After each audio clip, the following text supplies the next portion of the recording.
afternoon and welcome to Woman Wednesdays. I'm Teresa Lauterbach and this is Tea Time with Afternoon Social. And joining us again today is Sasha Robertson, an intentionality coach. She talked with this Monday about how she accomplished writing her first planner book. Now she's an author. But behind the story, she's more than just an author and a business owner. She's a mom, and not only a mom, but an adoptive mom, and had a longer journey on getting to that milestone of being a mother and motherhood to her. So I'm going to let her share her story today about how she went through and of course, all the joys of being a mom and some of the fun things that she's experienced, as well as the struggles. So good afternoon, Sasha. Thank you for joining us again today. Thank you so much. I'll turn this over to you and let you tell us all about your story and how you got through all this being an adoptive mom. Awesome. Well, thank you so much. And man, it's such a long story to share. I was just telling you this beforehand about our adoption journey, and it had lots of ebbs and flows, but trying to keep it brief today, I feel like I really want to talk about the infertility aspect of it all. And it's funny because when I was young, I think I was like 10 years old when my aunt went into labor with one of my cousins. And it was a very traumatizing experience for a 10-year-old to watch this like pre-labor and delivery. And she was in so much pain. And I remember from that time, I was like, I am never having kids.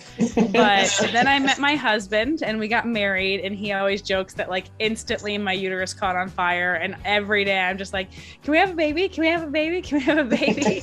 And I respected that he knew he wasn't ready. He wanted to do other things in his life, to travel and have fun, and he wanted to wait until he was prepared. And then he was actually prior military. We'll talk about this, I think, later this week about our time being stationed in England, and he was deployed. And when he returned home from deployment, he agreed we can start to grow our family. And after a year had gone by with no success, I just remember every month my heart breaking over and over again, like, why, what's wrong with me? But for those who've gone through the infertility struggle, you know that most often they're not going to do any research or look into anything until you've been trying without success for a consecutive year. And so it was after that year, we went in and they actually started doing research on my husband and found out he has a chromosomal microdeletion. So part of his Y chromosome is just missing, which makes it not impossible, but it would definitely be a miracle. We're more likely to get struck by lightning or win the lottery, the doctor had told us, than to ever conceive naturally. So after finding that out, we really just poured our love into our dog at the time. She was kind of like our child. We just loved her to death. But then we also just spent our lives for ourselves, just traveling and buying nice things and working hard and doing what we wanted and what brought us joy. But ultimately, we found ourselves several years down the road, not really living joyful lives. We were lonely, we were depressed, we were pouring all of our love into our dog, and then she had passed away. And so at that time I was just like, man, I've been pouring so much love into this dog, and I really ultimately desire to be a mom. And I knew I just had so much love to give. My heart was just overflowing for my friends' kids and our nieces. And so I asked my husband, and we started the conversation to look into adoption. And everyone that I had talked to was like, wow, I've always thought about adoption, but I don't know anything about it. I don't even know where to start. And so I gathered a bunch of resource organizations from our local community and held an adoption and foster care forum at our church.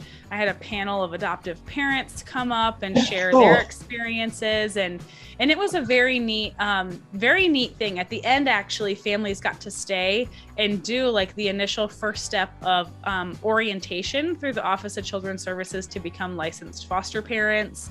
And so it was a wonderful experience. And it was about 6 or so months after that my husband and I decided we were ready to turn in our adoption application.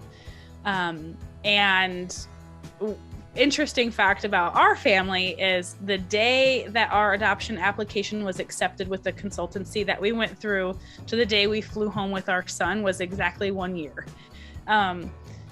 But it was a very, very rocky journey throughout. We were matched with one mother that had fallen through. We were matched with another mother that was expecting identical twin boys that had fallen through.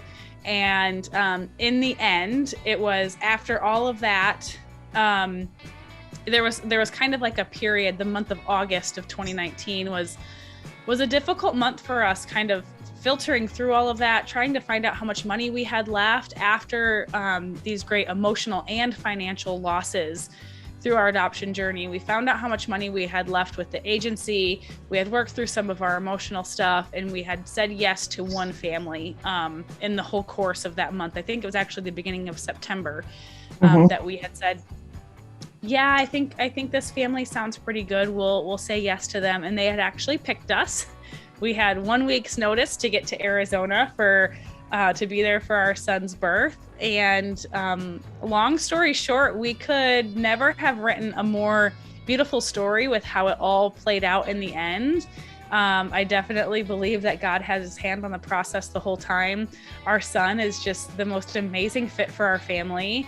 And his birth parents are great friends of ours now. We love them to pieces.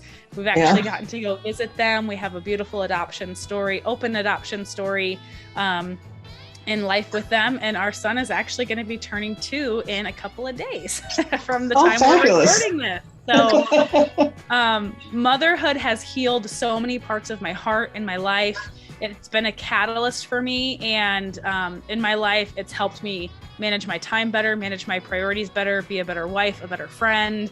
And it's ultimately led me to the profession that I'm in now. So I cannot speak highly enough about motherhood and mothers, especially after going through this really long and rocky journey to be able to hold this title. And it's truly an honor to me and the greatest joy of my life. So in short, that's our adoption journey from infertility to becoming a mom. Fabulous. So from here, listening to you a little bit, I'm thinking one of your struggles was the waiting. What was that like, waiting to go? You went through several moms, several families before you could actually adopt. Did you, I'm sure you probably felt kind of frustrated, and how did that all come across to you while you were experiencing that? It was definitely difficult. I think a big part of it was our expectations. Going into adoption, we went in thinking that it's more of a guarantee. When we were looking at, we could pursue IVF or these other options to conceive naturally or adoption, our thought was, well, we're not going to go do IVF because there's like a 50% or less success rate. So why are we going to go put all this money down and not have like a high probability of success? And we thought adoption was different. The professionals in the industry that we were speaking with told us that a disruption in adoption is very, very rare. That these women in crisis that are expecting are often counseled, and they're provided basic resources that they need before going into this adoption contract and making a plan to actually place their child with a family. And then we found out through that it wasn't actually the case. I think they tote things around 8 to 12% of a disruption, but after the dozens and dozens of families that I've talked about, in addition to our experience, the number is definitely a lot higher than that. And so I think a big part of it was managing our expectations through it. We had one expectation, and then that was kind of shattered, and then another. And so that was part of it. There was also a lot of not so much frustration with the women that had chose us but then changed their minds, as much as it was with the industry and the adoption professionals. It was a kind of a glaring red flag to us at the time that these agencies are looking at these women in crisis and seeing dollar signs. They're seeing women who are in very poor living circumstances and things like that, and they approach them and ask, do you want safety? Do you want shelter? Do you want food? here, place your child for adoption. And then they have all of these basic necessities met.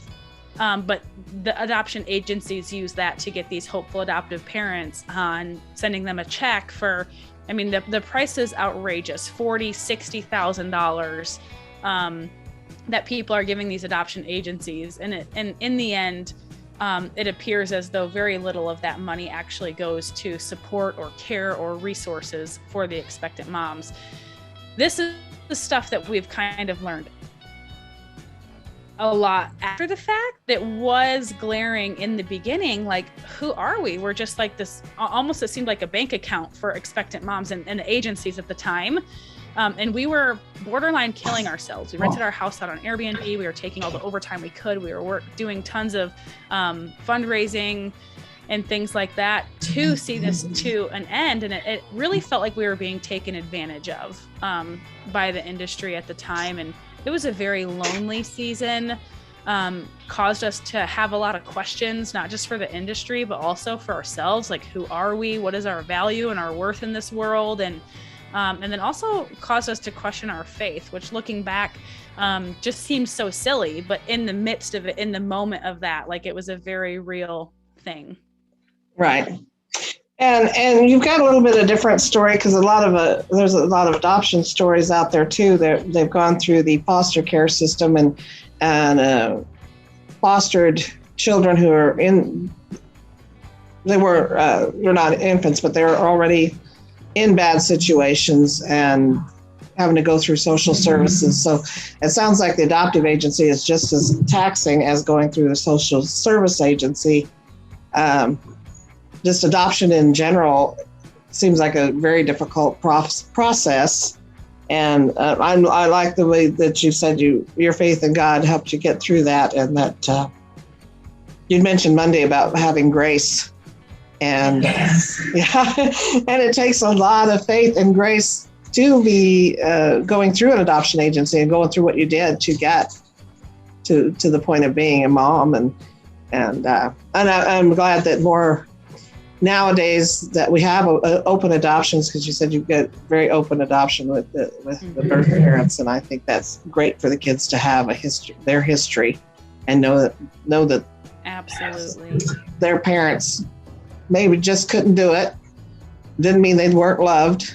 Mm-hmm. And they get to see that extra love from the biological families when we keep those open adoptions. So I think absolutely. And I can tell you without a doubt, I know my son's first parents love him like crazy. Just the way that they look at him, and they want updates about him, and there's no doubt that he is loved by them. And I think a lot of adoptees miss out on that when they don't get that open relationship and connection. From research and our education into adoption, adoptees can tend to struggle a lot with identity when they don't know where they came from. So I'm thankful that we get to have that relationship with his parents, and that he will get to have that relationship with his first parents as well. Yeah, that's very fabulous. So that takes really a giving heart to be able to live through that, to being and through because especially when you don't know who the parents really were, and you don't know what kind of lifestyle they had, if you really want that introduced into your lifestyle. And so it does take, there's a lot of questions. And like I said, it's grateful that there are couples like you out there with the giving hearts that's ready to step in and become adoptive parents. Well, I'll be honest with you, when we went into the adoption journey, we were not ready for an open adoption. Mm-hmm. The agency we went through said, well, we only allow like partially open or open. Like you'll get to know who they are, and they'll get to know who you are to a certain extent, but like the openness of visitations and things like that in the end was still kind of up for debate. And it took us a while to sit in that and think and pray and discover in ourselves, like, oh, are we going to be able to manage this and handle this? But it's truly the education. It's all the research that's been done, and it's the voice of adoptees and the voice of birth parents, and leaning into listening to them, that you see how valuable it is to your child. And as a parent, like, adopted or not, how could you not want the best for your child? And so I think, to me, it just comes down to that, leaning in and listening and being educated and doing the best I can for my child, which I think they truly wants to do, right? Right.